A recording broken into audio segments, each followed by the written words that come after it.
every time, yeah, 713. To the 281, yeah, I'm riding. Why they on me? Why they on me? I'm flying, sipping low key. I'm sipping low key and honest, rider. I get those goosebumps every time. I'm on, you make everything feel fine.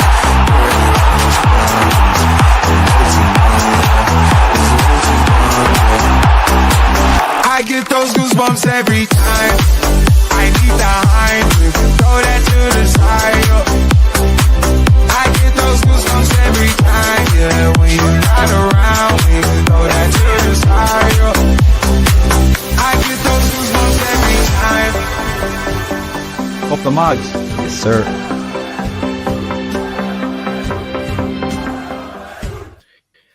Hello and welcome to Loaded Mag NUFC as we review the game today between Brentford and Newcastle.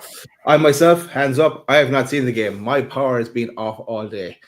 So it's just come back in the last 45 minutes or so. So I haven't even seen, I've half seen the goals, but that's about it for me. So I'll be leaning on the lads to talk me through the game, and something I have to look forward to when I can watch it back tomorrow or not. Chris, how are you? Yeah, not bad, mate. Weather's particularly bad here in Liverpool. But yeah, I can't moan really. I did manage to catch the game. The stream I was watching buffered a little bit, but either way, it was like, yeah, it was one of those really frustrating games. So many good glimpses, yet just simply not good enough. And gifting goals away. Which is becoming a regular thing now for Newcastle. So, yeah, disappointing. And again, I think we've said this for how many weeks now? It feels like another opportunity missed, despite such a good performance midweek. But on the whole, mate, I am good. Yeah, Pete, how are you doing? Tired. I'm tired. Living off 3 hours sleep last night. Good night with the 12-man lads in London. We're living off 3 hours, travelling back, hoping to be perked up by 3 points coming to Newcastle United, and it just didn't happen. I'm good within myself. I'm tired, but I'm deflated as well after another really, really poor second half performance from Newcastle United. And we leave another game with 0 points and still looking up significantly to the vast majority of the table, which is not a good sign if you're a Newcastle United fan right now. So yeah, I'm sure we'll get into it. But Daz, how are you, mate? How's things? Other than the power. I'm shit. That's even before we get to the game. I'm shit. Just a shitty all day with the power off here, and it just. But the candle is lit and everything. It was all set for a night of no power, but then it came back on. So I get to talk to you guys about this game. That'll cheer me up, I'm sure. But let's get right into it, lads. I'm running a poll in the background as well. There's a poll running, and the question is it time for change? Stick with Eddie Howe for the remainder of the season, or twist and change manager now? I suppose in time for the winter window. It's your choice. Your choice and your perspective on it. I've seen polls all the different places, but let's get the loaded viewpoint from the chatters. Right, let's get into it, boys. This was the team that Eddie picked. No Tonali and no Gordon, the big standouts. What are you thinking there? And I know we're only after playing against Liverpool, so freshness was. When you saw Chris, what was your thoughts? Yeah, I think I said to you boys, didn't I? I kind of got it. I got the fact that he shook it up a little bit, given that we have had a couple of games quite quickly in the past week. So to have a fair game within a week, I did understand it. My only hesitation, I suppose, was that it was such a big game today. It was about getting the 3 points, and the risk that you run is that if you rest a couple of players and you win, everyone's happy and says, "What great game management." if you rest a couple of players and you then subsequently have to bring them on to try and rescue the game and it doesn't happen, it doesn't look great, because you then start to question the manager and whether he's picked the right 11. But I'll be honest, when I saw the team, I was surprised Gordon was left out. But I saw it as a great opportunity for Harvey Barnes to try and cement his place in that left wing position, or at least give Eddie Howe something to think about by turning up and having a good performance. Obviously, it was also an opportunity for Sean Longstaff to come in. I think he came in for Tonali, and then Bruno dropped into the 6. So then that meant Longstaff was on the right, Joe Litton on the left. And again, we haven't seen Sean Longstaff start a game for a couple of matches, I don't believe. So, it was a great opportunity for him too. But yeah, I wasn't... it wouldn't have been the lineup I'd have picked, but equally, I thought it would have been good enough to get 3 points today at the GTAC. Pete, what did you think of the lineup? I wasn't overly surprised that changes were made. Eddie in his press conference said that he almost alluded to the fact that he may well make some changes and that people would need to be changed around for this game.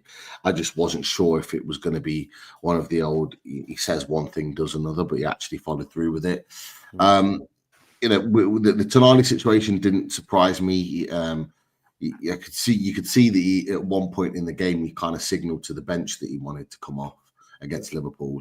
So whether they were protecting him for something, I don't know, or whether they were just protecting him for a potential injury, not sure. So in that situation, you don't really want to take the risk. With Gordon, even though he didn't want to come off against Liverpool, he was absolutely shattered. You could tell by the end of that game. And he was running out of steam. So whether they did that to manage him,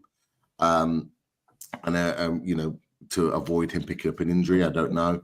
But as I said to you boys, and I put it out before the game, it was an opportunity for the others to show what they could do. The problem is you can't keep going with the same 11 all the time. Not that we do, but you can't keep going with the same 11 all the time. You want your squad players to be able to come in and do a job, and when there's a 2-day turnaround, you've got to mix it up. It wouldn't have been the team that I would have gone for, of course. Tonali would have started for me. I think Gordon would have started for me as well. So, but it's at this point, I'm in my mind, I'm just saying, give me a performance. Give me a performance and a win. Not necessarily about the players on the pitch. Just go and perform for Newcastle United and get the win. That's really all I was bothered about. Hang on, I'm just reading Nathan's comment there. Don't tell me Eddie Howe blamed the weather. I hope not. No. I don't think he blamed the weather in his comments. He made reference to the wind and various other things, but he didn't use it as an excuse. And he alludes to that. He's not using that as an excuse after he makes that point. Okay, that's okay. So yeah, people will hear that. People have heard him make reference to the weather and then gone, "Oh, he's using the weather as an excuse." He actually says it's not an excuse. We weren't good. I've not seen that, and so that's why I'm going to jump on everything I see here. But my own thoughts on the lineup. It's a lineup that could do a job, and yeah, you need to rotate a bit for freshness. I don't know how the subs played out today, but I'm sure we'll hear about it as we go along. But yeah, it's a team that we should have been beaten, even though we're away from home. But that's it. That's the key thing: away from home, where we can never seem to click away from home. This is the Brentford team, lads, as well, just for reference. But guys, tell me about the first half. Who wants to we scored 2 goals in that first half. At halftime, it was 2-2. But what happened in between? It wasn't a bad first half. It wasn't a bad first half that we played. We made it difficult for ourselves. We gifted them 2 goals through really, really poor play. The first one, just a hopeful ball into an area, and Mbeumo cuts in onto his left foot, Takes a minor deflection, but goes into the near corner. It's poor, for me, it's poor defending by Lewis Hall. Really poor defending. He just backs off, allows him to cut inside onto his favoured foot without any sort of resistance whatsoever. And then there's players just trying to get in front of the ball before he shoots. People I think he's going to go into the far corner. Whether he was or wasn't, I'm not sure, but it takes a deflection and it goes into the near post. So I mean, that was a poor goal to concede. The second one was just a needless pass inside, or a pass that was easily avoided by Harvey Barnes and given to Wissa, and Wissa runs through and slots it into the far corner. It's a really lovely finish by Wissa, who actually played really well that game. So they're the two goals for me that could have been avoided. In my opinion, other than that, I think we had the dominant share of the possession, the dominant share of the play. We created more chances. We created better chances. I'm not going to lie, Daz. I think we could have scored 5 or 6 in the first half. Genuinely could have scored 5 or 6. And this is why it's so frustrating, is because we went in 2-2, having to pull ourselves back into the game from losing positions because we're gifting teams goals. That's the frustrating thing. And so the first goal, Jacob Murphy on the right-hand side puts inside onto his left, and he kind of lofts the ball sort of mid-height round towards the back post, and Isaac's there beyond Collins, and he kind of like almost diving headers it into the far corner or down into the bottom of the goal. It's a nice finish, and the key to that, and to the key to both goals, is that we hit back quite quickly. And that was the frustrating thing, is that, you know, the good thing was that we were hitting back, but we were hitting back when we didn't need to.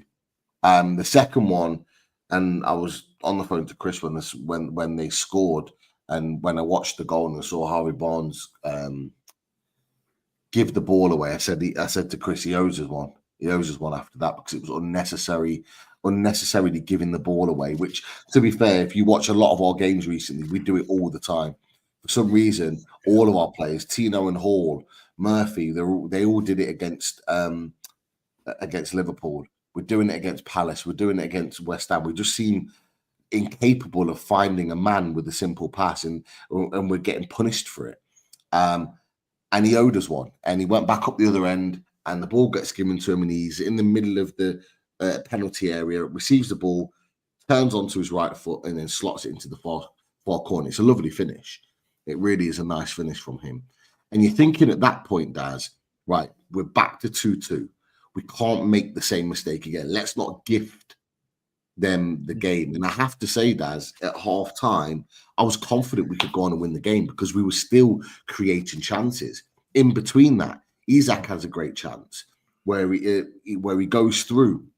He nicks the ball high up on the right-hand side from the centre-back, and he's in. Coming in at an angle all mine, but he's in on goal with a goalkeeper. He takes it round the goalkeeper, and you're thinking, goal. I think it's Ethan Pinnock that's standing on the line, trying to just make himself look big. The goal's gaping. But instead of taking it around and then shooting first time, he slows down and tries to take another touch. Flecken then gets an opportunity to kind of like scramble over, and he knocks the ball away through Isaac's feet. And Isaac doesn't know he's there. And it's like, you've got to take that opportunity. Soon he actually rounds the keeper. It's at a slight angle, but he rounds the keeper, and he's past him. The keeper's gone to ground. He goes round him. So it's done. As soon as he's round him, he just needs to shoot. But he slows down, and then he tries to take another touch as if he needs to compose himself before finishing. He didn't need to. If it had gone round, because Pinnock wasn't set, whoever the centre-back was, I think it was Pinnock, the centre-back wasn't set. So if he takes it round him and just hits it, he scores. Like the law of averages will say, that ball's going into the net. And it's a different game. It's the same. What was the score at that stage? I think that might have been, was it 1-1 at that point? I think it was 1-1, Pete. I think it was 1-1. So we would have taken the lead for the first time in that game. And again, it's like the Gordon situation when we're 1-0 up against Liverpool. Those moments you cannot afford to miss. You cannot afford to miss those chances. And he has to score that. He has to score it. There were other chances created. We're not even talking about it 0-0 when Longstaff hits the bar after literally a minute and a half into the game. Great effort on the edge of the box, rifles it, crashes the bar. And we created other openings. You know, we said about players coming in, for example, and Chris, I'll let you come on this. I'll just make this point. Barnes.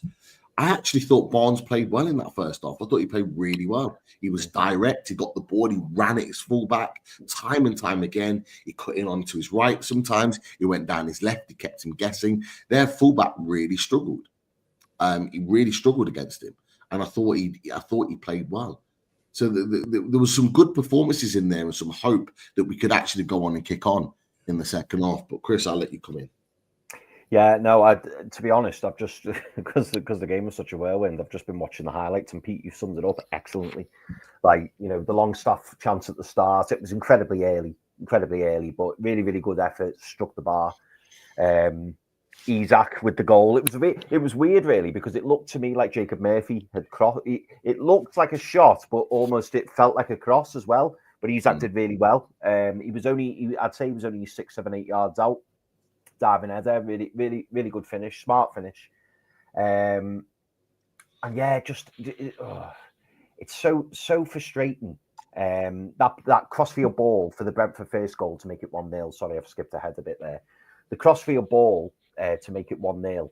It's far too easy. And I don't know about you, Pete, but I felt like Mbeumo was far too isolated. Yes, Hull could and should have done better. Funnily enough, the commentator actually said he doesn't like the way players put the hands behind the back, you know, as in like to not concede a handball, because it does put you off balance.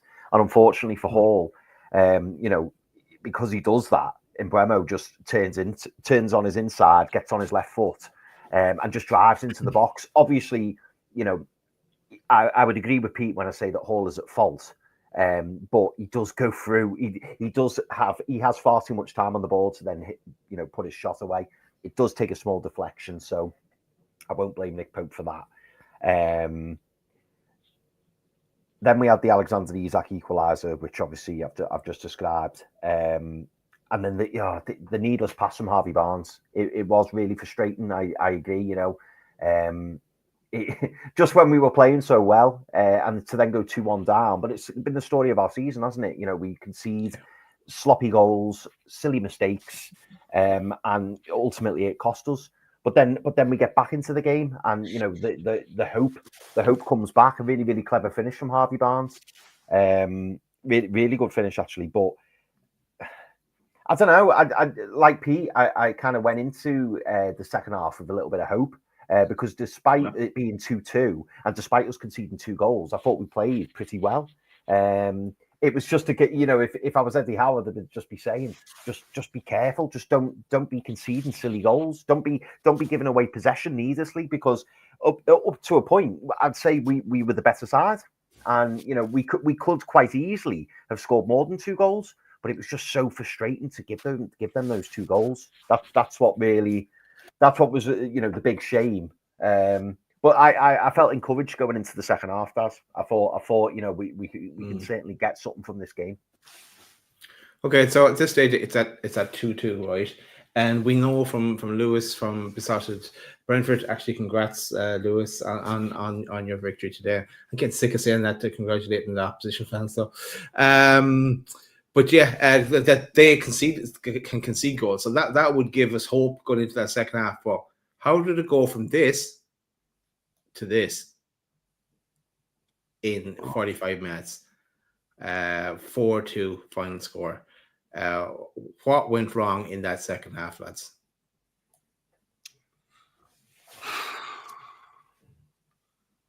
It's a tough watch. That was a tough watch second half. It really Calamity of errors. Just a calamity of errors.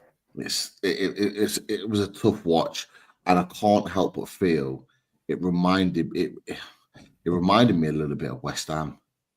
We got worse in the second half, and gradually got worse as the half went on.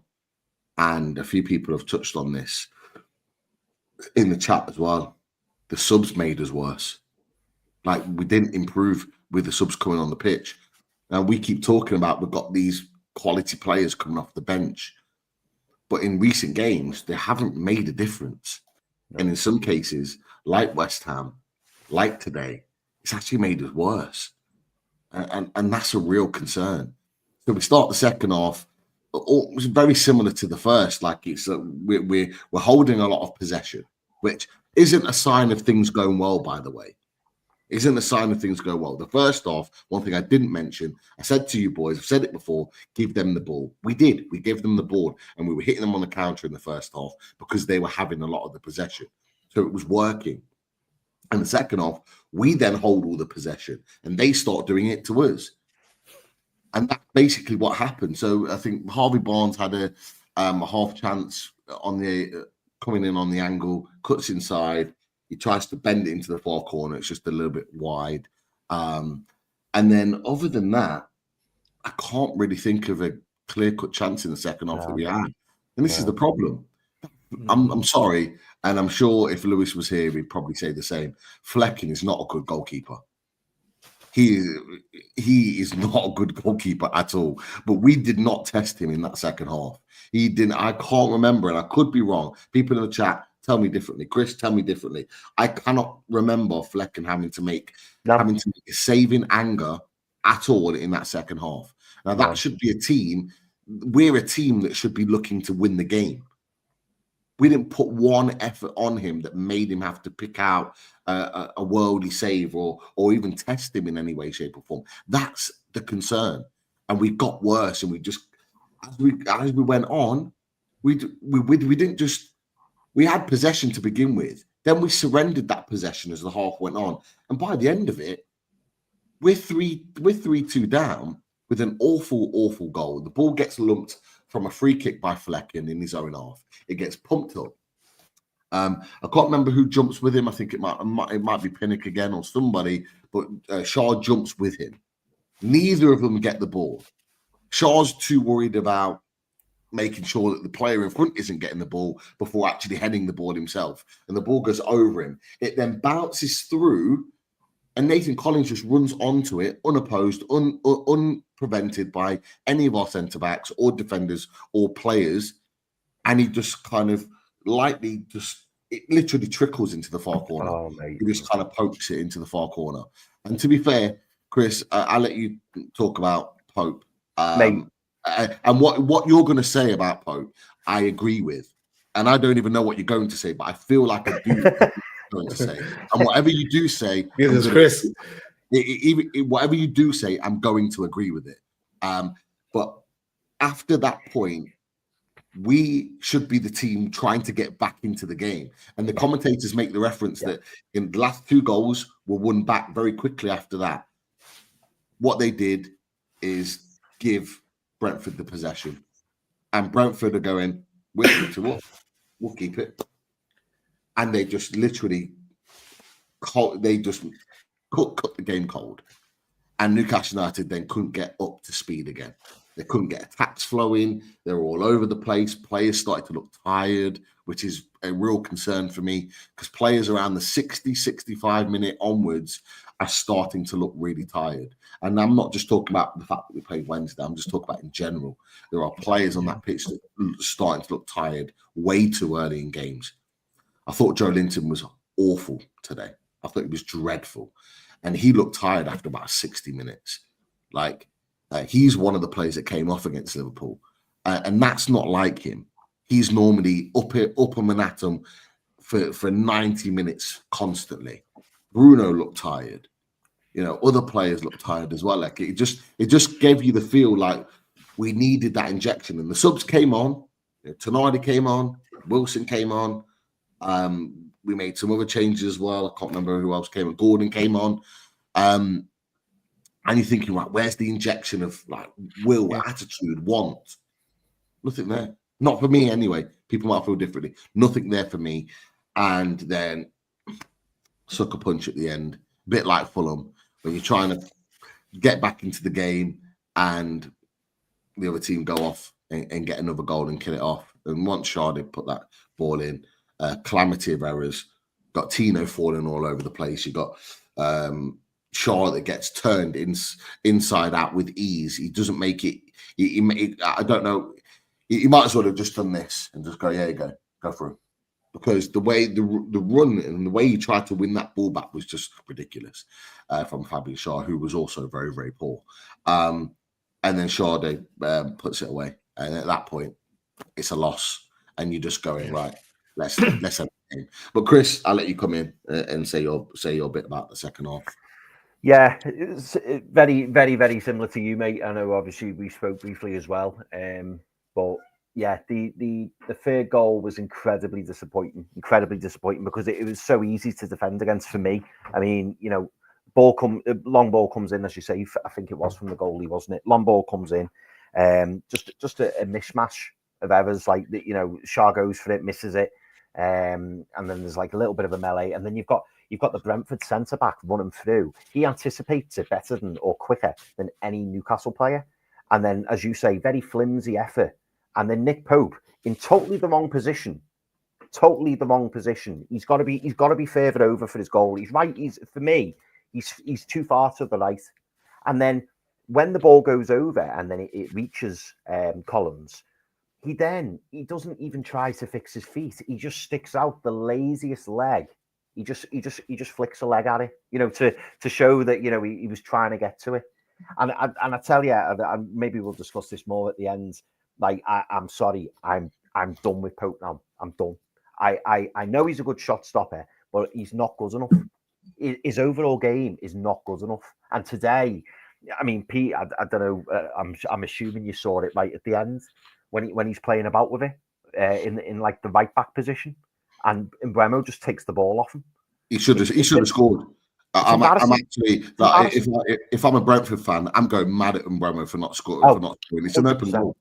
100%. He had two. Once he won the ball, and like you said, he won the ball off Pope with ease. Like, he's in no man's land. And then Mbeumo takes two touches before he eventually shoots. He didn't need it. He's good enough to hit that ball out of his feet and just shoot. And if he'd have done that, there's no way Burn goes and clears that off the line. But what annoyed me really quickly about Pope before you carry on, Chris, he is an absolute scared cat coming out commanding his area. And he used to be really commanding. He is like a scared cat. He doesn't know. He's on eggshells. He doesn't know whether to come, whether not to. He's turned into the face. He looks petrified. He's literally turned into the Bradford. The Bradford is exactly the same. He doesn't know what to do, and he's panicking. He panics, and he should have potentially come out for the goal, or I think it was either the goal or just before that, to come out for something.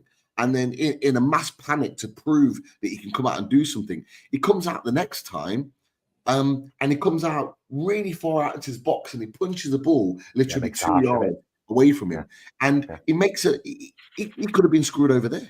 He made an absolute hash of that. Yeah, I recall that. Literally cleared out one of his own players in doing so. Like, carry on, Chris. But yeah, calamity of errors. Mate, and do you know what? I was thinking about it after the game, and I thought to myself, do you remember not all that long ago, when Nick Pope was in the England squad, and I'm sure a lot of us were doing it. I was doing it probably more than most. I was saying to my blue mates, he's England's number one, better than Pickford. I don't even have that conversation anymore. And every time they say to me about Pickford, I always go, yeah, Pickford's better. Because he is. He's a better goalkeeper. And I hate saying it, but he is. Yeah. Pope is just like, whack the ball at him, great. And even Pete, there was a chance as well. Yeah, even Lisa's now saying he's not better than Pickford.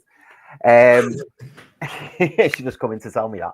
And then can you just shut the door, Chris, please? It's been firmly shut, mate. It's been firmly shut. It's a good job they never played today. It would have been embarrassing. Yeah, there was look forward to another day. Yeah, exactly. Yeah, it was early on, Pete, in the second half, I think, and the ball gets smashed at Pope, and like he's everywhere, and I think it hits his ankle and then hits the post. But it's a save he should be making, and yes, you could argue he made the save, but it was the most unconventional save you've ever seen. I think he just sets panic into the whole defence. I really do, and people will say to me, "Oh, you know, he's a really good shot stopper, and he does do well when he comes out for crosses." But then there's too many of him not doing well, and coming out and just getting it wrong and, making mistakes. And do you know what, Pete? I'm glad you mentioned the Dubravka, because we saw it last season with the Dubravka. Some people were saying, he's had a good game. A player would whack the ball at him and he'd save it and you go, oh, well done. And then a goal would go in and you'd watch the goal back and you'd go, hang on, how's he not saving that? How's he not saving that? What was the game, Pete, where Pope got beat at his near post recently? Or Daz? What was the Crystal Palace? Crystal Palace. He has to save that. He has to. But for some reason, I think he gets an easy ride from Newcastle fans. I really, really do. But honestly, for me, I'm done now. I am literally done. I'm just seeing the replay of that save. I'm done. The problem you've got, Chris, and this is and Daz as well, and feel free to come back at me on this. The issue that you've got is that a goalkeeper is definitely something that we need to improve on. Yes. But the problem is you've got other areas that are priority. Yeah. That need to be improved on. And with everything PSR, if you want to get the goalkeeper that's going to be a significant upgrade on Nick Pope, it has to be a priority position that needs filling. And so what you're going to find is that other areas are going to get prioritized, and the goalkeeper that comes in may not be at Pope's level or probably the same.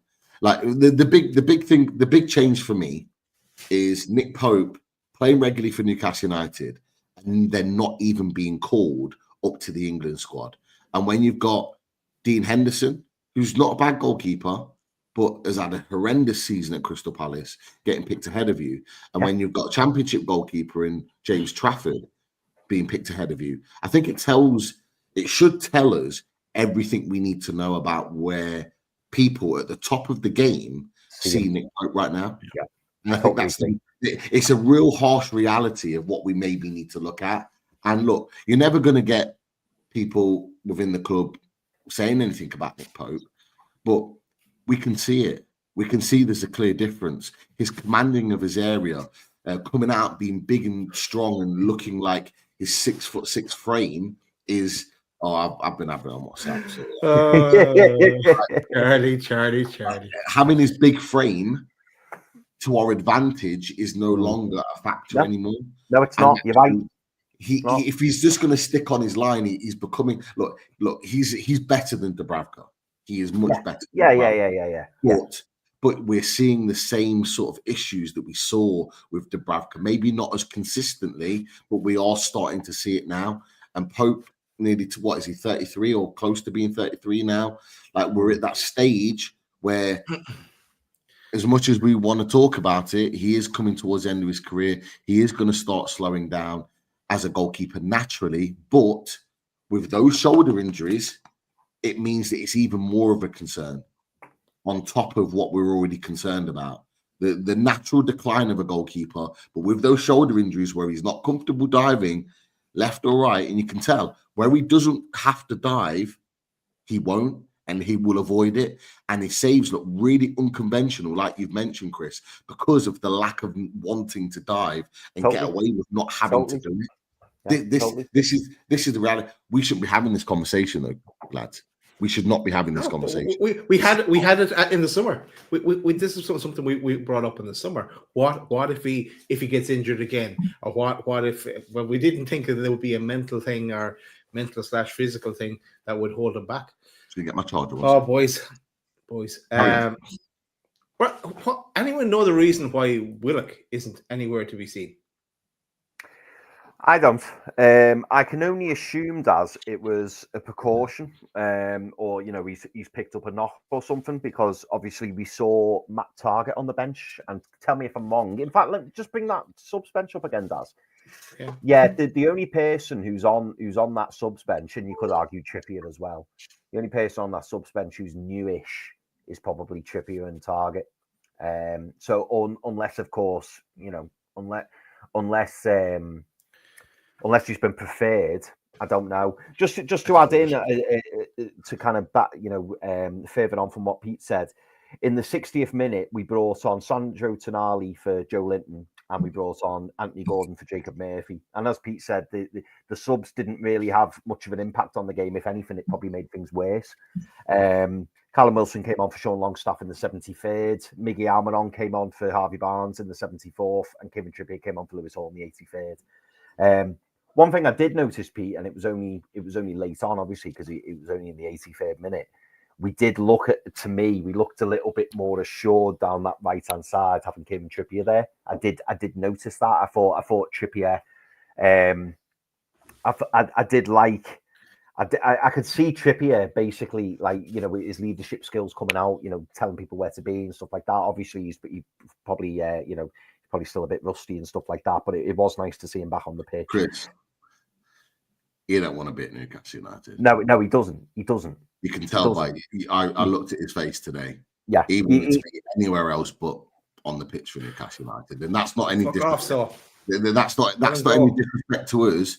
That's not any disrespect to Newcastle United. I want to make that clear. Like, he wanted to be anywhere else but out there playing for Newcastle United. It's clear that there's other things going on in his life. Absolutely fine, but now it's starting to affect his performances, because it is. Let's be honest. We need to sell him. We need to move him on. Yeah. We are not getting the Kieran Trippier that we had when we got Champions League football, and even the first half of the season up to the end of November. We're not getting that Kieran Trippier anymore. And you can tell the body language, like, ability-wise, holding possession, controlling things, everything you said was right. It added more balance to that. But we're not seeing the mental side of Kieran Trippier playing for Newcastle United, and that mental side is just as strong as the playing side of your ability. You've got to be in it. You've got to be in it, and I have to say, there's a few players that I'm not quite sure are in it for Newcastle United right now, and there could be a huge number of reasons why. But I just wanted to make that point because it's something that I noticed watching him when he came on and when he was playing. It just doesn't seem right. And if your head's not in Newcastle United, we need to be moving them on, for me, no matter how good they are. Yeah. And just right, boys, sorry, Daz, I was going to say, just to touch on the fourth goal again, incredibly disappointing because it was another mistake and the game was done then. We knew the game was done. The game felt done anyway, even before the fourth goal. But when the fourth goal went in, it was just like, right, wrap up. May as well, you know, pack up and go home. But yeah, overall, Daz, you didn't miss much. And it was incredibly disappointing because really we should have done far better. Yes. For what did we sign him for? 14 million. We got what 2.5 years, 3.5 years it'll be, or 3 years it'll be maybe in January out of him. 2.5, I don't know. One really, really good year. Yeah. And Pete, this is the frustration. You know, way back when was it? Last January, and we had that offer on the table from Bayern Munich. Should have took it, mate. Because now, if he goes in January, which is a possibility, and I'm sure we'll discuss it, we're not getting anywhere near 13 million. Not a chance. We'd be lucky to get 10. We'd be lucky to get 10 for him. 34 years old. We're not getting anywhere near that. It's like right. 5 million, I'd say, is what we give him, and that because everyone else sees that all the drama as well associated. There's no guarantee he comes back. He has another season like he did for us either, and he'll want massive wages. Saudi maybe he goes to Saudi or something like that. Bayern still need a right back. Bayern still need a right back. Let them go and play with Company over there. Yeah, if they're willing to. Pay up the boys, money let's change direction a bit. Let's move on to that game that you haven't seen yet. Let's go to what next. What happens next? So I want to just get into this one first because I did put the poll in, and this is the results of the poll. Is it time for change? Twist. Time for change the manager now. 58%. Stick with Eddie till the end of the season. 41%. So it's like 60-40 is where we are. And there's 143 votes in that poll as well.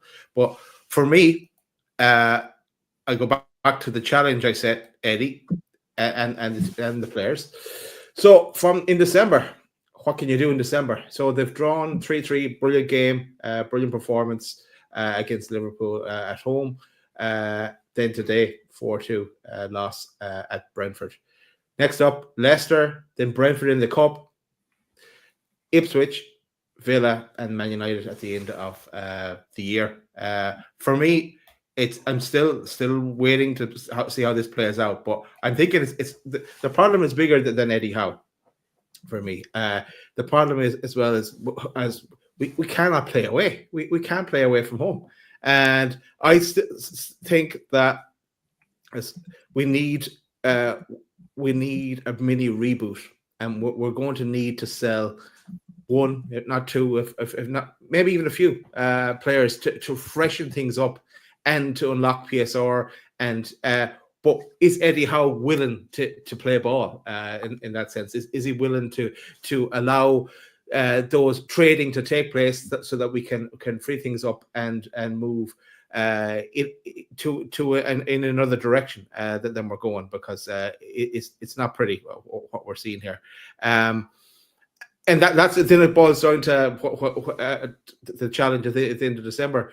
Is he going to be the man to do that? Is he willing, first of all, to allow the trading to happen, and players that he may want to hold on to that we have to trade to unlock, so we can bring in others? We said, Pete, you highlighted that we need a goalkeeper. We also need a right-sided central defender. We need a right winger. We need another striker as well, because Wilson, he hasn't done anything since he's come back. He's only playing a couple of minutes, but we don't know what Wilson we're getting as well. So where do you sit, lads, now with regards to change of some description? Not just Eddie Howe, but in change in general. I was going to say, I'll kick it off. I struggle, and this is the difficult thing. I struggle to see change without a new manager. I struggle to see it. And the reason I say that is because someone in the chat, I think it was Ali, who mentioned, she felt that Harvey Barnes was a number 10. And, so at the moment we've got two left wingers as it stands. We've got Barnes and we've got Gordon. We've got Alexander Isak, who's doing incredibly well for us, and the good news story is he's starting to get chances and he's putting them away, which is great to see. Yeah. Callum Wilson hopefully will get up to speed, but as you say, Daz, who knows? We don't have a right winger. We are in desperate need of a right winger, and I'll be honest, seeing Brian Mbeumo on the right today was painful. Because if he was in our team, like he would bring so much. He would bring so much to our team at the moment. And I don't know about you boys. I mean, it's not that I'm, asking for the drastic change. And I remember feeling this way under Rafa. Like I used to get frustrated when we'd play exactly the same way away to Liverpool as we would at home to Cardiff. That was always my favourite line, and that used to frustrate me because I used to think we're at home against Cardiff. Let's go and try and win. And we didn't. Well, we did, but we used to be very, very cautious. But my difficulty with Eddie at the moment is I just feel like he's running out of ideas. Whether he's gone long in the tooth, whether he's tired, whether he's frustrated. I saw the press conference for Brentford, and he was asked about signings, and he said he wouldn't go into the intricacies of whether they need to sell someone or not. And I also question the players as well. I also, how can you get up so much for that Liverpool game and then produce a second half like today, where the game's still in the balance? It's still 2-2, and there's everything to play for. And I just felt it feels like something's changed behind the scenes. I don't know what it is. It just feels like something's not the same, and now that I've got to this point in the season, I don't feel like this run is around the corner. I don't know about you boys. I just don't feel like we're capable of putting a run together. And I'm sure a lot of clubs probably feel that way. And I do take into account the fact that it is it's an unusual season because everybody's dropping points and everybody's floundering. But it's going to come a point, and I've seen it a little bit today. I've started to look at the league table and I'm going, oh, okay, Villa won, Forest won, Chelsea will win tomorrow, no doubt. Arsenal will win. And all of a sudden, it just breaks off. And what I don't want to do is reach a point where we go, oh, we're only 10 points behind. We're only 10 points behind 6th now. Do you know what I mean? Because I don't feel like we're ever going to this season that we're ever going to break back into that top group of teams, because we've had the opportunities. And Pete, you mentioned it, I think, on the last show when you said that we've got a lot of difficult games next year, and I'm not wholly sure or wholly I said it confident. after the show. I said it after the show. You did. And I just, I don't know. I'm not, and I think I saw this on Georgie Journos, and I totally agree with what they say as well. I'm not Eddie Howe out, and I'm not Eddie Howe in. I'm somewhere in the middle, but I do have the right, as does every fan, to critique and question decisions, results, performances. And I'm just not seeing what I want to see. And this is the problem. I don't feel confident anymore. Eddie Howe's always given us belief ever since he's come in through the door. He's always given us belief, and we always believed we were on the right path. And I'll be deadly honest, and I'll say this as my last thing. I'm not sure if we're on the right path. I'm really not.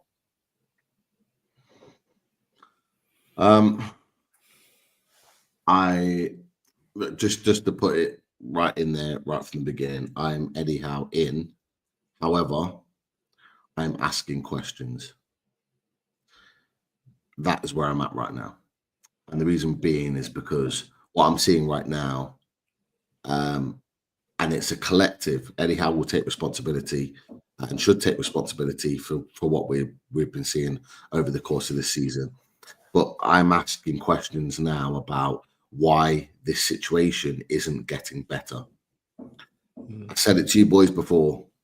Could have gone top with a win at Fulham. Could have gone third with a win at Everton. Could have gone fourth with a win at Brighton. Could have gone fourth with a win at West Ham. Could have gone sixth with a win at Palace. Could have gone sixth today with a win at Brentford. Interestingly, Brentford end up going sixth off the back of their win. Whether they're there now or not, I don't know. Because they're seventh. So they've gone down to seventh, but they've gone up to seventh. They're on the same points as us, with only one goal difference going into this game today. So we had a chance to do what they've done, and they've done it instead. How many times can we keep saying it that, oh, if we win this next game, we go, and then don't do it, before we start asking the question, why is it not happening? Why is it that we're in a position where we're not getting the results to put us in this position? Because it hasn't been difficult. And I'm sorry, I'm not having that we can't beat Fulham. I'm not having that we can't beat Brighton. I'm not having that we can't beat an awful Everton team. I'm not having that we can't beat a relegation fighting Crystal Palace. I'm not having that we can't beat a West Ham that would have had their manager sacked had we beat them. I'm not having that we can't beat Brentford. We've won there the last 3 years. I'm not having that we can't do that. I'm not having excuses about the squad. I'm not having excuses about players getting older or anything else. That squad of players is good enough to go to Brentford and win. They were decimated with injuries. We heard about it with Lewis on the match preview. They're decimated with injuries. We are not. We've got 2 players out injured, possibly 3 with Willock. We are not decimated with injuries. We went there with pretty much one of our fullest squads available, and we couldn't win. That, for me, I have to ask questions on that, because for me, I'm not like, I don't see where things are going to go. Like I said, I don't know from game to game. I don't know what I'm expecting from Newcastle United. I just don't. And I do think Eddie Howe has to shift a lot or take a lot of that responsibility. But those players also need to take responsibility too. Eddie Howe, okay, is in a position where he picks the team, he sets the tactics, and he fronts all that up. Fine. He needs to be critiqued on that, absolutely. But those players at times and some of their attitudes, and the fact that Eddie Howe's had to mention it twice in his press conferences now about attitude and approach to games and mentality, tells me that there's a problem in the camp. Yeah.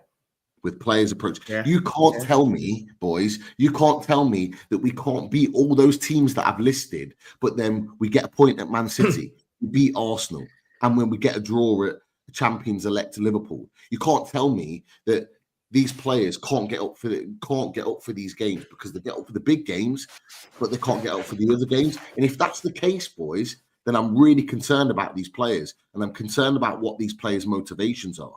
Is this players' motivations to impress these big teams for their own benefit, or is it international? Okay. Is that what we're saying? Because if they can get up for those big games and they can't get up for these other games, then that's what it makes me think. And it also makes me think that is what a team that is mid-table mediocrity, that is what a mid-table mediocrity team does. With all due respect, that's what a Fulham normally does season in, season out. That's what a Wolves normally do season in, season out. That's what a Brentford, with all due respect, do season in, season out. They'll turn up in the big games, and then they'll have some very up and down runs of form where they end up just finishing mid-table. That's what we're doing right now. That's exactly what we're doing right now. So are they saying that we're now a mid-table, mediocrity team? Because for me, that isn't acceptable. We haven't invested nearly £500 million worth of investment since this new owner's come in to be sitting mid-table. They have put that investment into this club because they want absolute minimum European football every season. And the way we're going right now, we are not going to get European football. And European football, by the way, could be as low as 8th in the Premier League, potentially with Champions League and whoever wins the cups. And at this moment in time, we do not look like we can be consistent enough to get European football. That's a massive concern. That's a massive concern that you've got Fulham, that you've got Brentford, that you've got Nottingham Forest, that you've got Brighton, that are all fighting ahead of us and look a much better outfit than us. That we've invested more money into our squad than they have for theirs. So that's a massive concern for me. Now, what I will say about Eddie Howe, okay, and I've said it to you before, if Eddie Howe doesn't get minimum European football this season, he will be sacked. There is no doubt about it, because that is not acceptable for this ownership and where Newcastle United want to go. I'm not interested in where we were 3 years ago. I keep hearing it. Look where we were 3 years ago. Look where we've been. Yes, I know. I lived it. I was in those away ends. I was in those home ends when I could get up there and when I could get to the games. I was there. I've seen it. I've lived it. We all have. This is why we're all here. I'm not having that 3 years, look where we were anymore. I'm not having it. We're here in the now with a new ownership that wants to be the best it can be. And at the moment, we are not showing we're the best it can be. And at some point, something has to give. Now, I'm Eddie Howe in. I want him to be successful. I'm trying to make that point.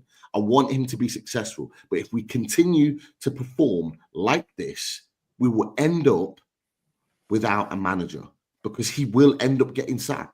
Because he cannot continue to perform like this. And his players cannot continue to perform like this, because it's not sustainable. And we will end up bottom half of the table. I can guarantee you. So something has to change.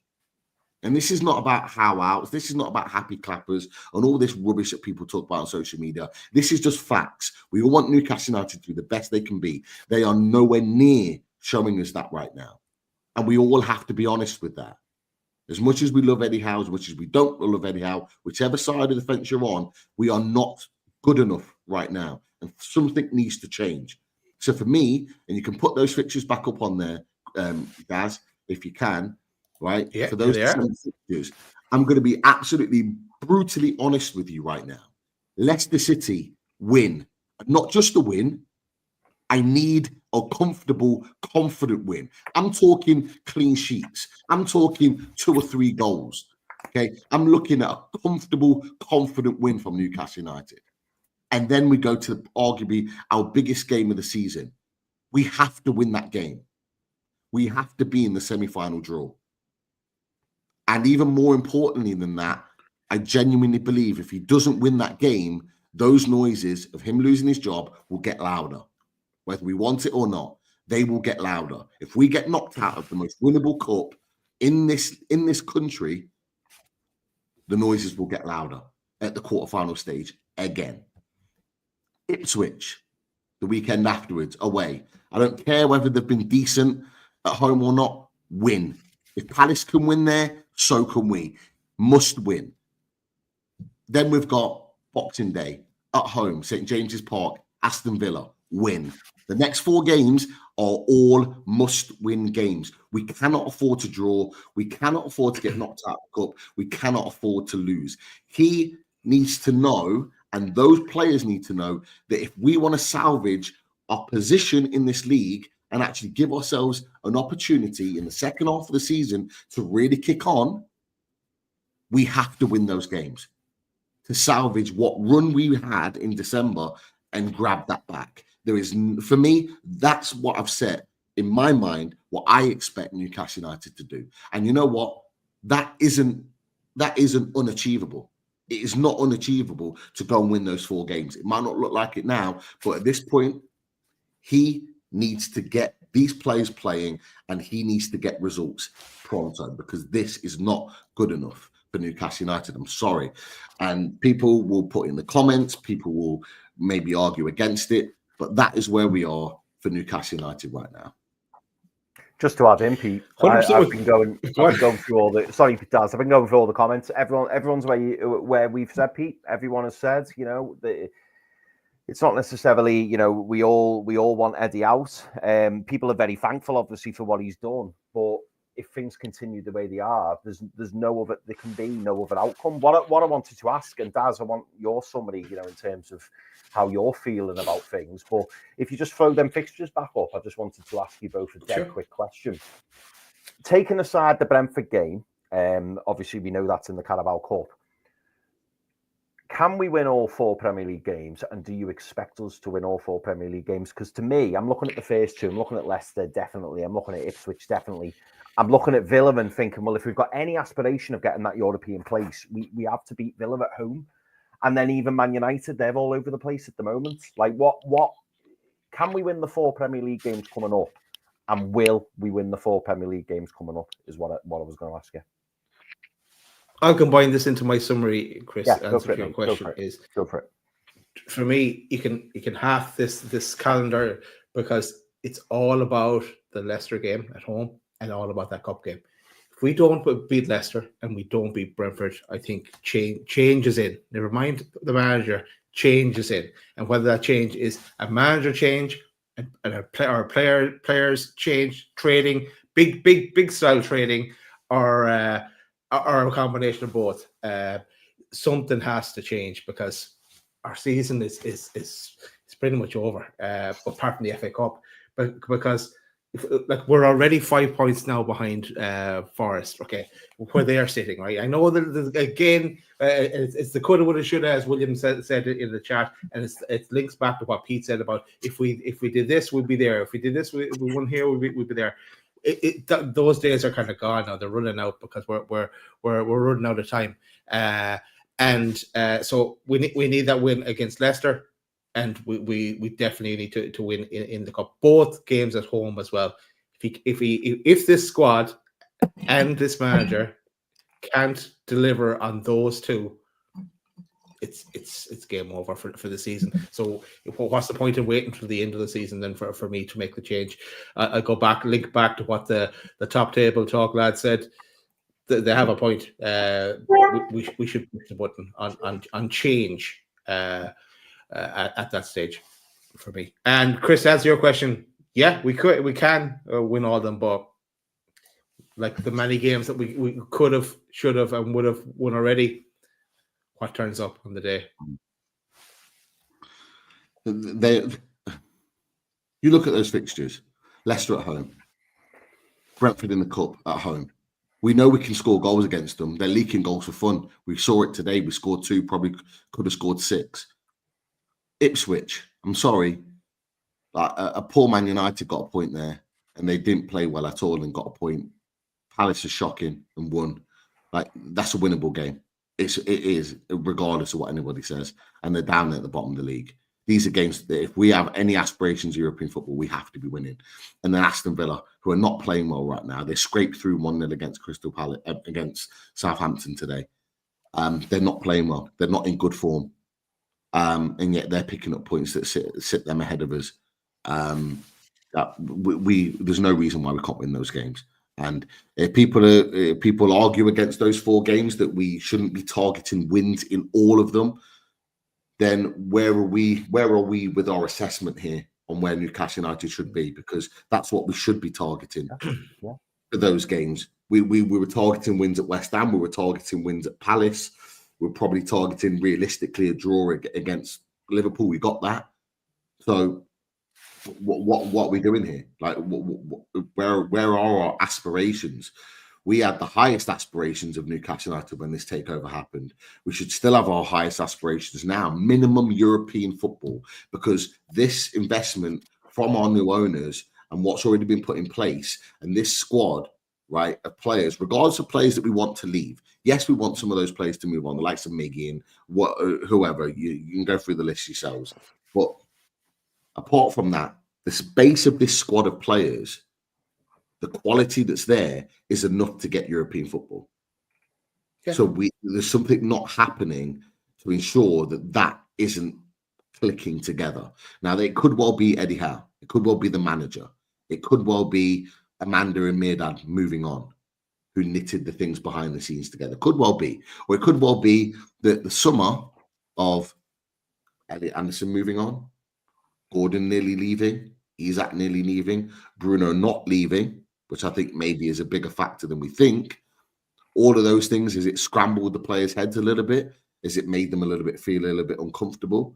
Sean Longstaff, for example, is it that he's feeling a little bit uncomfortable because he knows at any given time he could be sold? And maybe he doesn't want to go, but knows he may have to. Is it throwing these? I'm giving out suggestions of what it could be, because I'm kind of hoping that might be the case, and that we can work with those players to get that back on track.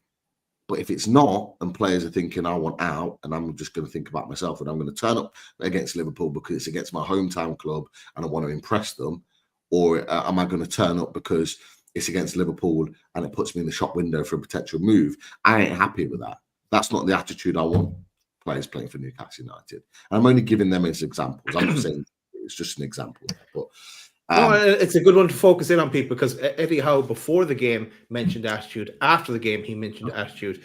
And today we seen, well, you guys saw lack of it. Can I ask you boys a question? You can. Trying to think of how to word this. What do you make of Eddie Howe talking openly, in my opinion, for the first time, about a lack of attitude, a lack of mentality, and being cringe-worthy, poor in our defensive performances? What do you make of Eddie Howe coming out and openly saying those things for the first time?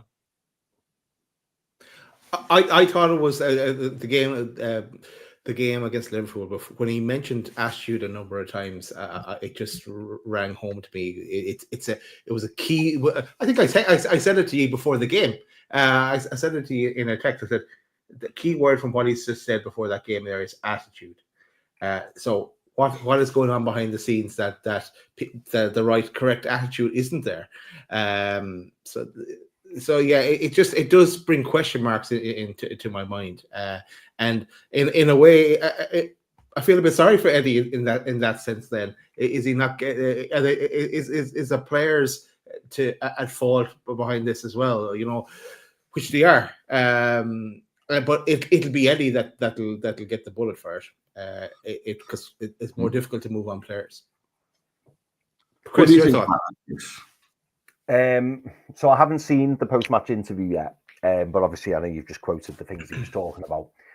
To me, that sounds like very for Eddie, that sounds very passive-aggressive, and it's very telling for me, because he keeps mentioning about this attitude, but the key one that you mentioned, Pete, at the end there, Just list the three for me again. It was the third one that stuck out to me. He's talked about it in multiple press conferences now, either press conference or before or after the game, one of the two. But he's talked about the attitude of the players, like openly talking about the attitude of the players, not whether it's right or not within that conversation. Talked about mentality of the players and making sure the mentality of the players is right. And then at the end of the game today, he talked about it being cringeworthy, sort of watching the sort of defensive performance today. And he openly said the defensive performance was really poor. What kind of impression does that give you, Eddie Howe coming out pretty much for the first time and openly making these comments in the press conference? Yeah, so I've obviously heard and seen attitude and mentality being spoken about in the last couple of weeks. But when you mentioned about that cringeworthy and the defending, to me, and I noticed, I think it was the Collins goal, Pete, the third one, and it zoomed in on Joe Linton. I think it was Joe Linton and Bairn, and they were kind of like shaking their head. And what it made me think when I saw about the cringeworthy thing and the defending, it made me wonder: have this dressing room lost faith in Eddie Howe? And does Eddie Howe know it? Because to question a team's mentality and their attitudes, I mean, I think it was, tell me if I'm wrong, I think it was one of the Geordie journos who asked in the press conference, they said, is there any concern that when we're up against the likes of Man City, the likes of Liverpool, the likes of Chelsea, that we're putting in performances and we're performing really, really well and the players are bang up for it, etc. And then we go to other teams and it's seemingly not the same. They worded it far better than what I did. But they both asked questions on it, actually. They both asked questions. It was Jordan and Dom, And Eddie Howe was like, oh, no, I'm sure that's not the case. But he didn't look convinced when he was saying it. Yeah. And I kind of feel like Eddie feels like he's been thrown under the bus a little bit by certain individuals. We don't know who they are, obviously. I mean, we could probably take a guess. But I think he feels like certain players aren't maybe performing to the levels that he knows they're capable of and that he trusts they can bring onto the pitch. And I just feel like he might be wondering whether his time is up and the players aren't necessarily putting in the performances to kind of get the job done. I mean, you mentioned earlier, Pete, when you were talking, saying that you weren't sure. What was it you said? You said that you weren't sure whether. Oh, I can't remember now. My mind's gone blank. It was something about the attitudes of the players, and that it felt like certain players, mentally weren't there. Yeah. And that one here really quickly. Sorry to steal the chat. No, go on, mate. What says I question Joe Linton's attitude today? I do too. And it worries me. Sorry, Chris, to interrupt. It worries me that Joe Linton is so inconsistent at the moment, and you never know what Joe Linton's going to get. We got the Forest Joe Linton away from home, excellent, but we've had too many of that Joe Linton that we saw today. It's a concern. But carry on. And Joe Linton was one of the players shaking his head after the third goal went in, almost as if to say, like, I'm not taking responsibility for any of that. Over some of my teammates are letting me down. There's definitely unrest in the camp, and I'm just wondering whether certain players have either switched off from Eddie or they've switched off from certain players who are in the team. Are the players fed up with the players that they're playing with? Are they frustrated? I mean, if Joe Linton did not have a good game today, he was far from good. But what I would be more worried about is Joe Linton, to me, seemingly is a very popular figure within the dressing room. So if you're losing the faith of someone like Joe Linton, guaranteed you will have lost the faith of other players who are within his clique. I think honestly, it wouldn't surprise me if there was like a mini trying to think of the word, like a mini revolt behind the scenes over the situation, whether it's through broken promises, which people have been murmuring about, whether it's through the fact that we've not brought in sufficient players, to improve the squad, we've not improved the training ground. There just feels like there's a lot of unrest, and I think it's too big for Eddie Howe to handle. I'll be honest. But let's say, Eddie, how we make a change and a new manager comes in. Those problems will still exist with those personnel that are there. If there is a problem of that, they will exist. You're right. They will exist. Maybe not. It depends, because if Chris is right in what you're saying, in that there's a mini revolt and that maybe the players don't have the same trust, or they don't want to sort of they don't have that same effort and endeavour to work with Eddie Howe, then a new manager come in may well change that. A new fresh. I'm not saying a new manager's in, like if anyone's coming in now watching the show, I'm just saying maybe a new manager you there. Yeah. Maybe a new manager will come in and change that mentality. Is what some of the players may be thinking in that situation. That's if it is even true, and it might not necessarily be the case. But a new manager coming in may actually help things moving forward. But again, you got to look at this situation. We'll talk about new managers. What manager is going to come in to Newcastle United with a squad that needs some surgery? It needs surgery. Yeah. Players need moving on. It needs a fresh face or four coming in to the squad.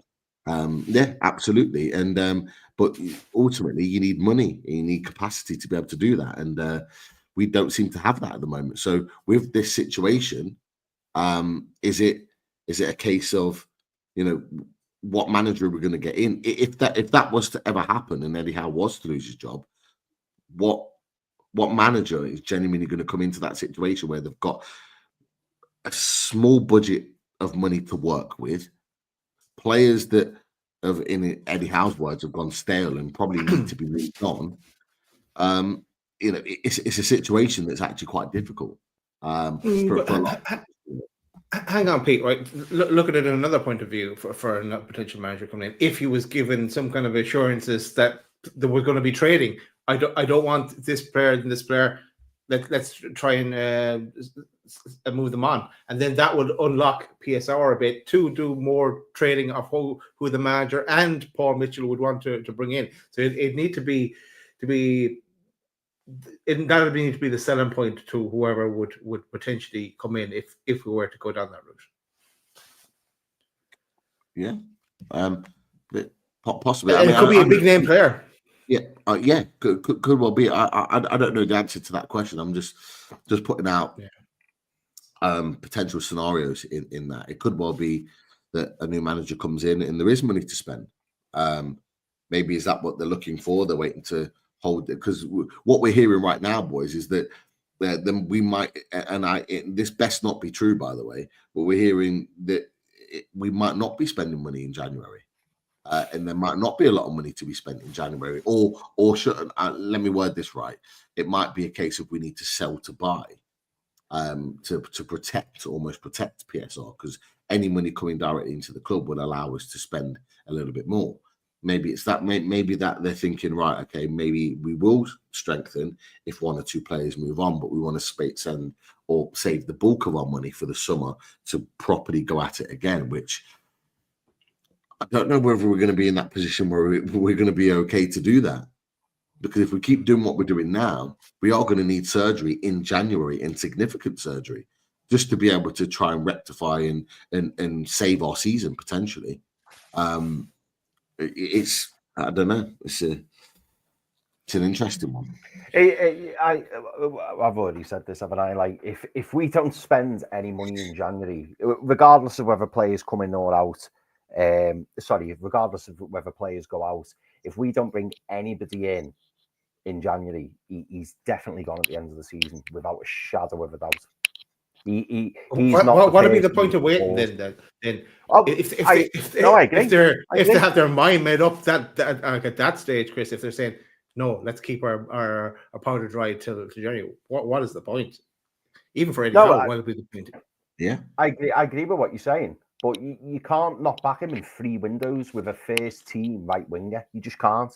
And if you're not willing to do that, it's almost like they're waiting for him to fall on his sword. That's how it feels.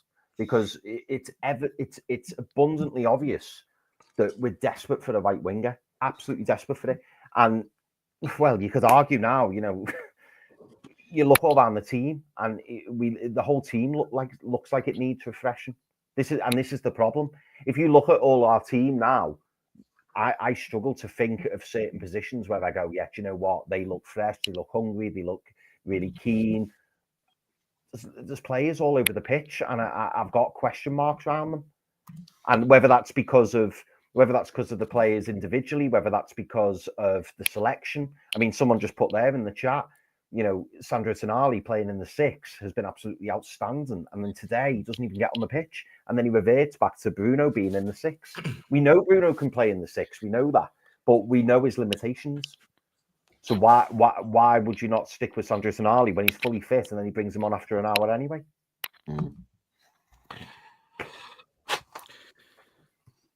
I think we're going to, well, who knows? I think we're going to know more, lads, in the next 2 weeks, because as I said, we have a week now of training. Eddie Howe likes the training. He's got a week of training. We need to be, as you said, Pete, we need to blow Leicester away. We're at home next Saturday, and then 3 days after that, it's our cup final in a way, because it's that game, the League Cup game against Brentford. We'll see how that goes, and then we don't have long to wait before there's a couple of more games in between. But the January transfer window is just around the corner, so the answers are coming, I think, as to where we stand on everything. Let's go to some questions, comments.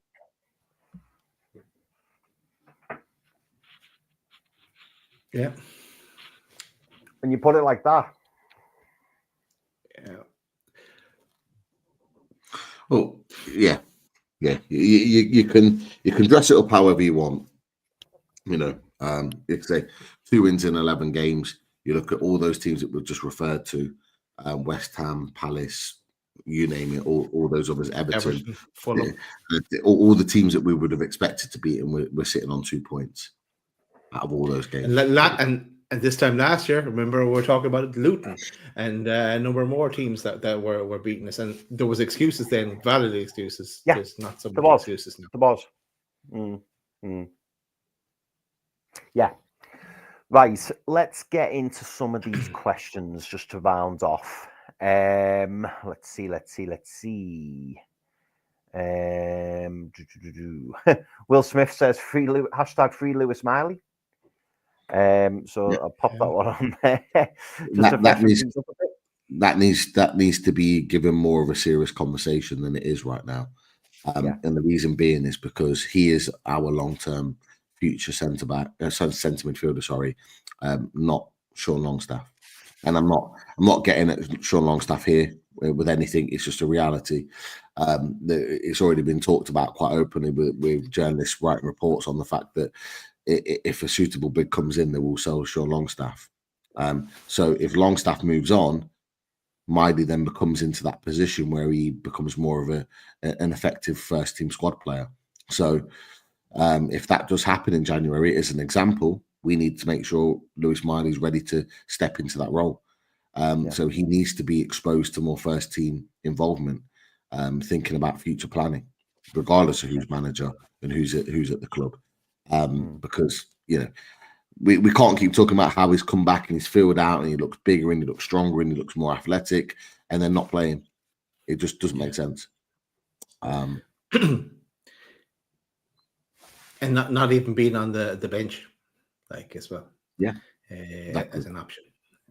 Yeah, exactly. We've had 2 fantastic questions here, and I'm going to merge the 2 because they're very similar, but really, really good questions. So Paul Walton says, question, lads, do our blue chip players really want to be here? And Tanguy Vivid goes slightly in more depth, but again, really, really good question. A lot of these players signed because of the project, but that project has been suppressed by PSR rules. Are the players not believing in the project anymore? Very good points. It brings me back to Derek Lambias, and remember his purple players. He wanted one player, a backup player for each position, which would be lovely if we could have that. But yeah, they could be completely valid there, Tangy, that what they've been sold is not coming to fruition, or they see that it's going to take a long time for it to get there. And that's where I said that the last day, is it going to pass by this generation of players? Is what was sold to them will hopefully come true, but it'll be further on down the line because PSR is hampering us so much. And anchoring will do the same. Well, will hamper us as well. And it doesn't look like that's changing anytime soon. So they could be thinking, as well as that, like Joe Linton isn't in the Brazil squad anymore. He could be thinking, I need to get back into that Brazil squad, and how do I do it? What do I have to do? Perform for us to be one thing, but maybe some of them are looking outside the box. Mm-hmm. I mean, Pete, I'll add a little extra onto this for you. What's Alexander Isak thinking when he comes off that pitch today?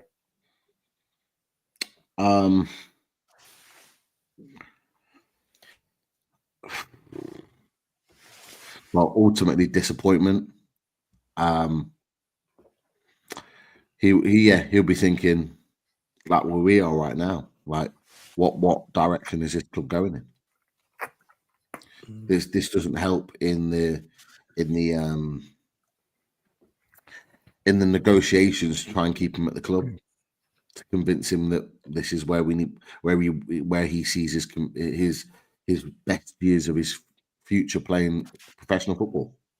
And it pains me to say that, because I'll be honest with you, Alexander Isak is my one unsellable. Everyone else is up for sale, can be sold to generate money. Every single one of them. Gordon, Bruno, Tonali, they can all be sold. Like if the right bid comes in for PSR purposes, and I mean not all of them. I mean if we're going to sell one of the big hitters, the more established first team players next summer, I think Tonali could be sold, Bruno could be sold, and we could kick on. What we lose if we were to sell Alexander Isak would be irreplaceable, in my opinion. And so for me, people are talking about Gordon as the unsellable, Bruno and all the rest of them. No. Any of those could be sold. Isak, no. He's my unsellable, but you've got to convince him that he should be staying at this club. And I don't see it. I don't see him believing right now that that's how he feels. But fortunately for us, we're not talking about this in May. We're talking about this in December. So we've still got time improvement on the season. And the one positive I'll say with all of this, and it has been quite a kind of a ranty type of show, and we've shared our honest opinions. But what I'm saying is that I think we've still got time to turn the season around. I genuinely think that. I just want to link back to what we said at the very start of the season. We said, and we're in 12th now. So we said if we don't get Champions League football, Isak has potential to leave. Bruno has the potential to leave. Tonali, maybe even Gordon. So that hasn't changed. And linking back to the question, they're probably just frustrated with it as well. That they know that Champions League is a million miles away now at this stage. With Newcastle for next season. So I don't know.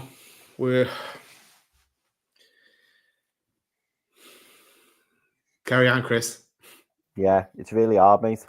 Really, really hard. Not nice talking about. Shane Mawson, big thank you, mate. Member for 35 months. Top man. Next month he's got always delivers. Great attitude. Always delivers. Shane Mawson getting up and early and to watch these shows. He's a good nice man. One, Shane. Yeah, good man. I love this from Jay. Very philosophical. Big clubs make big changes. I like that. I do like that from Jay.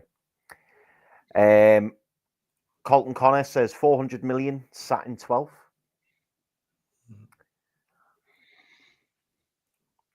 It's a hard conversation to have, but it's a real one. It is.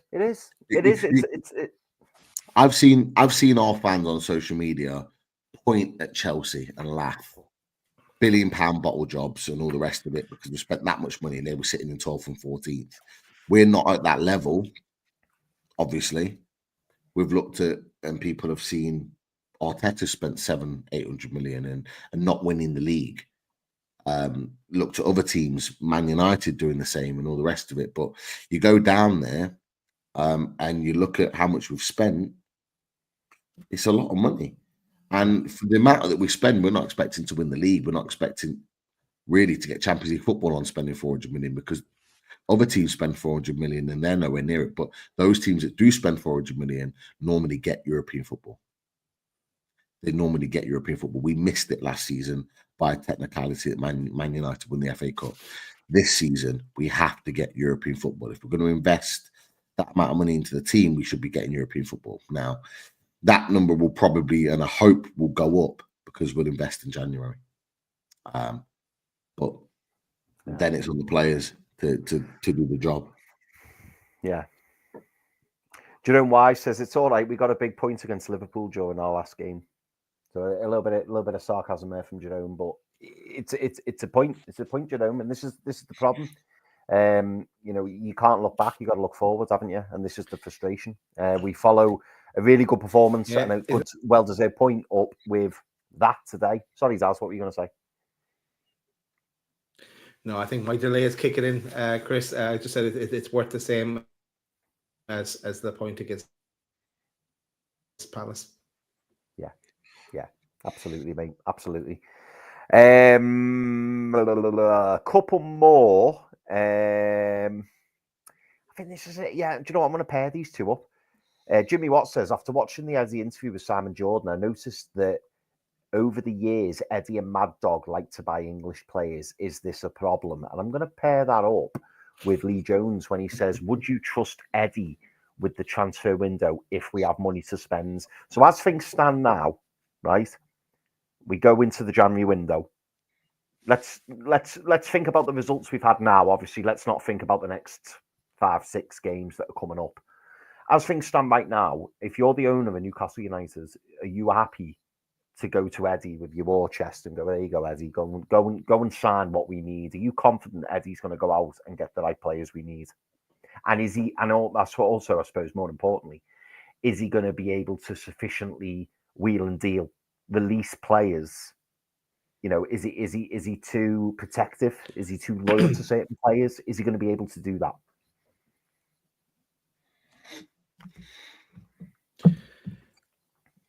For me, I'm not sure if I'm my delay is kicked in or not properly yet, but this is a Paul Mitchell transfer window coming up. Eddie Howe will be given options. He's going to pick the options that Paul Mitchell presents him when they've been working together on this. They should have been for the last 6 months. So it's time to show your hand, show us what you've got. We're not accepting just chasing Mark A around all winter long now. We need players in to revitalize this a bit. We need that bit of a kick to kick on a bit. Pete? Yeah, because. And the reason why is because I trust Paul Mitchell to give him the options that are acceptable, the right options for Newcastle United, because that's effectively what both of them said. Paul Mitchell will be doing his job and has been since the start of this season, finding the right recruitments for Newcastle United. As Paul Mitchell quite rightly said, he will present Eddie Howe with a list of options. Eddie Howe will pick what he thinks the best option is. So therefore, it's a joint process. Paul Mitchell provides the players, Eddie Howe picks which one he wants, that player gets signed. So therefore, it's not just about Eddie Howe picking the player, it's about both of them collaborating to ensure they bring one of that list of players to the club. So yeah, I do trust him because I trust Paul Mitchell as well, because the process now is the best it's ever been since we've had this takeover. So I do trust it, and I do trust we'll get the right player. So this conversation about Mark Gay needs to be done. Yes, what happened in the summer happened in the summer.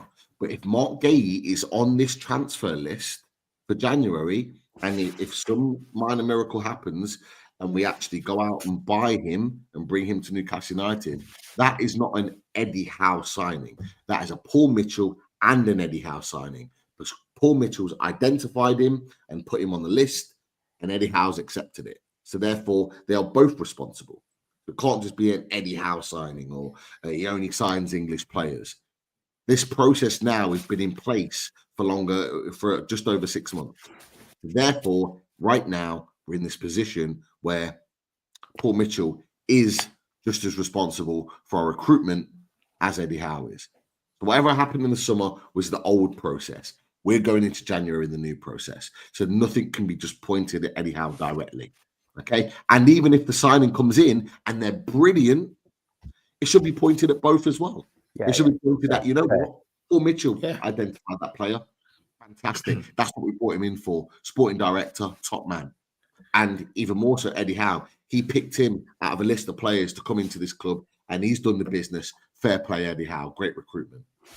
It should be both of them that get the praise and teamwork. Of course it is. This is what it's all about.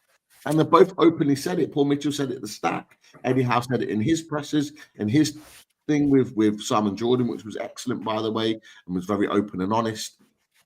They've both said it. So let them go do it. And let's not be a pointing the finger, oh, it's Eddie Howe, it's Paul Mitchell. It's both of them. They're collaborating now. Let them get on with it. Yeah. Good answer, boys. Good answer. Mandy Pyle says, where was all the Eddie out fans on Wednesday? I'm just providing a bit of balance here.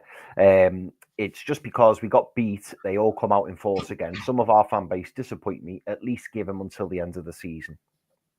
And do you know what? I wanted to put that on because I wanted to show the other side. Because Mandy is right. You know, there's a lot of people out there who are still very much for Eddie. And like I say, me personally, I'm on the fence. I'm not for. I'm not against. I'm kind of in the middle. But I do appreciate, you know, that people believe that Eddie Howe needs to see the season out, and I totally get that. Sorry, Pete, you were going to say something. No. I think I agree with Mandy. Ultimately, Eddie Howe, and to be fair, we've all said it. The three of us have said it numerous times. Eddie Howe should be given towards the end of the season. Whether he gets that or not will depend on results on the pitch, which should also be the case too. Regardless of how much we love Eddie Howe, and we all love and appreciate Eddie Howe on this channel, the three of us, lots of people in the chat, we all love Eddie Howe and appreciate what he's done for this club. But like any manager in world football, you get judged on results. If your results continue to be inconsistent and continue to fall, and our position in the league starts to fall, as it has done in recent weeks, he then needs to be responsible for those actions of what happens next. But he should be given the rest of the season to prove himself. Then we assess, like the owners will, his performance at the end of the season, and then a decision will be made. But I think the one thing I'll say to that, Mandy, is that the section of the fan base that want Eddie Howe out, regardless of how we feel about Eddie Howe, we cannot deny that it's getting bigger. As much as we're all Eddie Howe in from our perspective, although not saying it officially, but Eddie Howe, we want him to stay. We want him to try and work through this. There's so many in the chat that are saying that. The reality is, and certainly after today, there are people that I've spoken to, that some that are not even on social media or use social media very often, that are now very much in the camp that they think it's now time for Eddie Howe to leave. And that is the reality. That's not my reality. That's not what I'm saying. It's not what Chris is saying right now. It's not what Daz is saying right now. But there are fans out there that are now starting to say that weren't saying that when we drew at Palace, when we lost at West Ham, and further back. But they are now saying it. So we have to look at the reality that crowd that section is getting bigger. And every result that we don't get, it's going to get bigger. And it's going to become more of a discussion. And we've discussed it quite a lot tonight, probably more so in the game, and rightly so, because the game was trash. But we can't deny that it's getting bigger, and it will. So it will be, as much as some fans don't want to talk about it, it will be a topic of conversation, guys. It is just the reality of it. But Mandy, we're with you. We agree with what you said. In the chat just a slight variation, though. For me, it's all, as I said before, and people are pretty sick of me saying it, but December can tell a lot in this thing with the Eddie in, Eddie out situation, because there's so many, there are on paper so many winnable games, and games that we like are shall define our season. So I don't know. For now, I'm Eddie in. At the end of towards the end of December, I might be in a different camp, lads, because it's I don't see if it goes badly. We even said it ourselves. If he loses to Leicester, if he gets knocked out of the cup, if he was to lose to Ipswich, to me it's not. It's untenable for him then. But yeah, I said I'll wait till the end of December and make a call then. But for now, I'm Eddie in. Yeah. Well, I'm going to ask a last couple of questions, but they're paired together.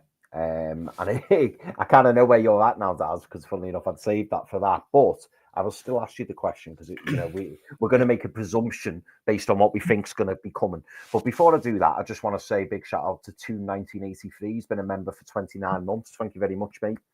And he says, how out now or kiss European football goodbye? And funnily enough, to 1983, this is where I'm going with my last question. Peter McCardle says, do you think Eddie will still be manager in January? And where was the other one? Jimmy Watt asked earlier, whatever camp you're in, Eddie Howe in or Eddie Howe out, if we lose next Saturday at home to Leicester, is that time up for Eddie? So what I want to ask you is, if we were to lose to Leicester, is Eddie done? And also, looking at the December fixtures, we know what they are. Do you think Eddie Howe is still going to be in the hot seat come January? I'll add to what I said already.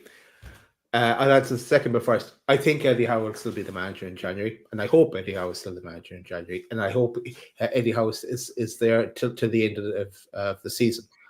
But if we were to lose, the Leicester game and get knocked out of the cup, I think he's gone.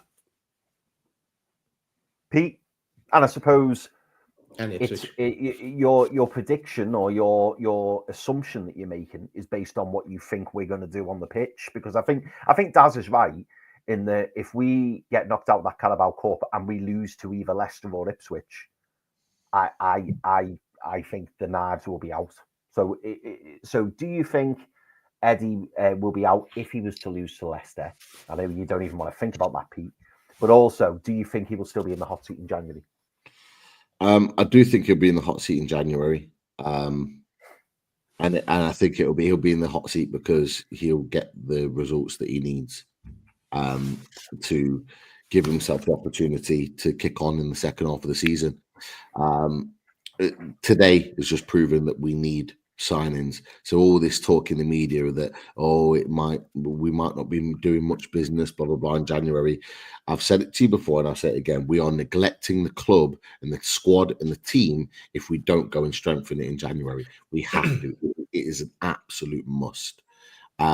It's never been more of a must at any point in this takeover, other than the first window, than it is right now. We have to sign players. And this goes back to the point. Even a loan, we need to get a couple of loans in. That's fine. Do it. We have to stop being snobbish in this situation and think that because I know Eddie Howe's opinion on loans, it isn't great. We can't pass up opportunities to bring quality players into the club, even if it's for 6 months to try and improve the situation. We have to do it. It's as simple as that. So I do think we'll get the results that will allow Eddie to kick on in January. But equally, I agree with what you said, Daz. I do think If we lose to Leicester and we lose to Brentford, more so the cup game than anything else. Yeah.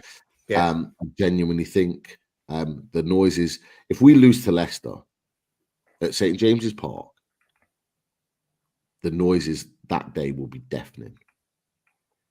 It will be deafening to the point where I genuinely think that the journalists will be asking the question: is your job at risk? And that will be the first sign of things going south quickly. I genuinely think that. And I don't want to think about it. I don't want to. I don't want it to end like this either. Yeah.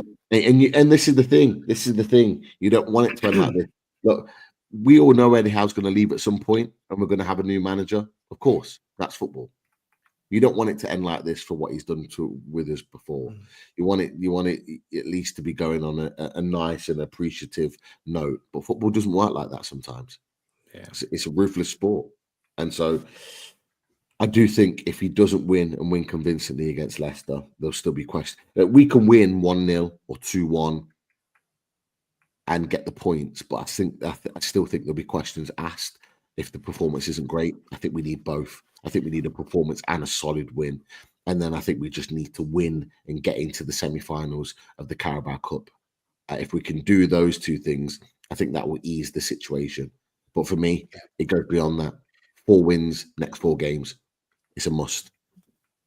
I think, if he wins the next 2 or even 3, he's well safe into January and ultimately to the end of the season then, because he'll get the window and he'll get the players and blah blah blah. And we haven't even talked about the game after Villa away at Old Trafford. Yeah, if Forest can go and do that, today, and that was pretty comfortable in the end for them. Yeah, it was. There's no reason why we can't do it. This is the thing. It frustrates me. I don't want to do it. I just want to bring this up from Caramona. We're not going to get into it, Caramona, only because it would probably take another 20 minutes to do that question. But bring it with you next time. So, Caramona, I can answer it now. How can you sack out for not getting top 6 without a top 6 squad? Which of the squad in the big 6 do we have which is better than them? Go on, then. Well, I won't get into the second part of the question, but I think we, as I said, I think we have a squad that's capable of finishing 5th. We said it at the start of the season. So how can you sack out for not getting top 6 without a top 6 squad? I think we have a top 5 squad. So what do we mean by top 6? Because for me, minimum expectation for me is European football, which is Europa Conference League. Now, as I've just been saying to the Southern Mags, Midland Mags chat that we're in,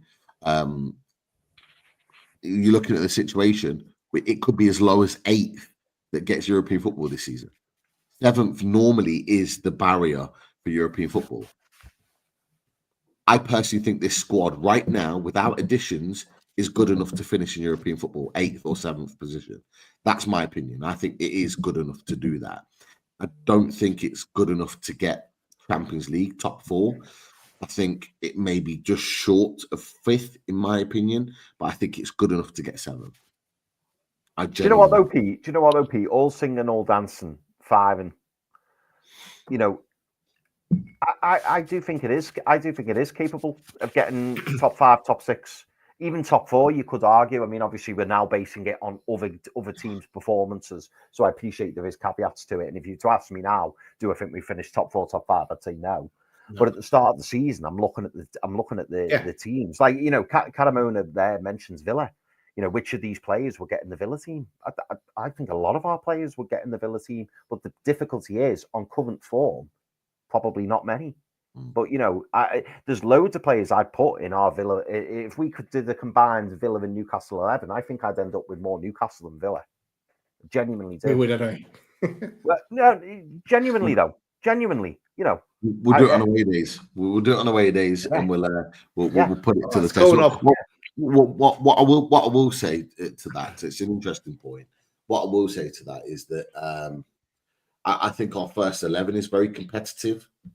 I just think in terms of some players that we tend to use often, we need them to perform out of their skin. So, for example, and he has been doing it to a point in the season, Dan Burn, he has to play out of his skin to be playing at that level. Jacob Murphy, for example, Miguel Almiron, another or others that have to play out of their skin. Sean Longstaff has to play out of his skin to be at that level. You wouldn't pick them for any squad of European football ability, and they're guys that genuinely play week in, week out. They have to play out of their skin to be at that level. But I agree, the vast majority of our starting 11 is competitive, but it's a squad game. It's over a season, injuries, all the rest of it. And when you look at those players that are coming in to the team, because we have changed the squad quite a lot since the takeover. A lot of our players are moving out. Fabian Schär, for example, 33 now. Like, when you look at that, there are some players that do need moving on, and wouldn't get into certain squads. But again, conversation for another day, I imagine. Yeah. But that's it for the questions, boys. That's it. That's it as well for tonight. Top table talk, or Wolfies Cup final, I'm sure will be on during the week. I think we need to rename that. Yeah, are we allowed on it? No. We'll be allowed on it this week, but I think I might potentially think of an alternative show. What happens if we get back up then? We'll bring back. We'll put it back. Hey, Daz, you know what you should do? You should change it to mid-table talk and see if anyone notices. Just change the word. I'm not fucking changing that song again. Not the song. Not the song. The song's fine. Don't change the song. The song's great. Just that little word. But it has top table talk in it. We can interchange with the other show. We'll come up with a name and we'll interchange with the show depending on where we sit. It's our channel. We do what we want. We decide what show it is. If it's top table talk when we're up there, it's top table talk. If we're not up there, then we bring the other show to the forefront. Same music, same process, same death, but we hold the cards. That's how it needs to work. We're talking about golf instead, or something like that. Yeah. Right. That's it. Thanks for sticking with us, and make sure you top 12 talk. There you go. Love it, Foxy. That's why we pay Foxy the big bucks here at this channel. Right. That is it. We'll be back soon. Thanks for sticking with us. Make sure you smash that like button as well. Hopefully it's been a bit of therapy for everyone as well. Look, I'm spoiled for choice and intro, so I'm playing this one instead. Good night, everyone. Make sure you get on to Ready in a Shed.